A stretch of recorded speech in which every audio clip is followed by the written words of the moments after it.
എന്ത് കിടക്കണേ? അല്ലേ ഞാൻ കുറച്ച് ദിവസം വീട്ടിക്ക് നിന്നാലോന്നൊരാലോചന.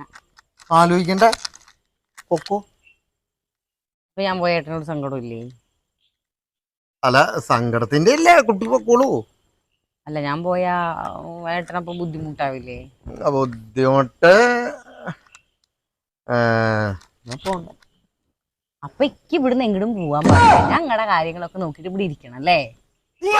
അല്ലടി, നീ പൊക്കോ. ആ, അപ്പൊ ഞാൻ പോയിട്ട് നിങ്ങക്ക് ഇവിടെ വേറെ എന്തോ പരിപാടി ഉണ്ട്. അല്ലെങ്കിൽ ഞാൻ ഇവിടെ നിന്നാ നിങ്ങക്ക് ബുദ്ധിമുട്ടാവൂന്ന്, ഞാൻ പോയാൽ ബുദ്ധിമുട്ടാവും പറഞ്ഞാൽ ഇപ്പൊ മാറ്റി പറഞ്ഞു കണ്ടോ. അപ്പൊ എന്തോ ഐഡിയ ഉണ്ട്. അതല്ല, നീ പോണ്ട, കുഴപ്പമില്ല, പ്രശ്നം തീർന്നല്ലോ. എക്കിന്റെ അച്ഛനമ്മയൊന്നും കാണാൻ പാടില്ല. നിങ്ങൾക്ക് നിങ്ങളുടെ അമ്മ അച്ഛനൊക്കെ പോയി കാണാം, അതൊരു കുഴപ്പമില്ല. നീ ഒരു കാര്യം ചെയ്യ്, വീട്ടിൽ പൊക്കോ.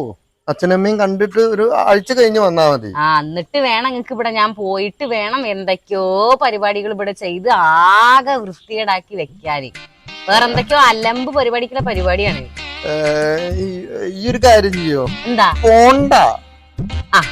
ഇതാണ് എല്ലാ ഭർത്താക്കന്മാരുടെയും ടിപ്പിക്കൽ സ്വഭാവമാണ്. ഞാൻ വിചാരിച്ചാൽ നിങ്ങൾ അങ്ങനത്തെ തരക്കാരനല്ല എന്നാണ്. ഇപ്പൊ കണ്ടോ, ഇത് കാര്യത്തോടെ അടുക്കുമ്പോ എല്ലാ ഭർത്താക്കന്മാരും ഒരുപോലെയാവും.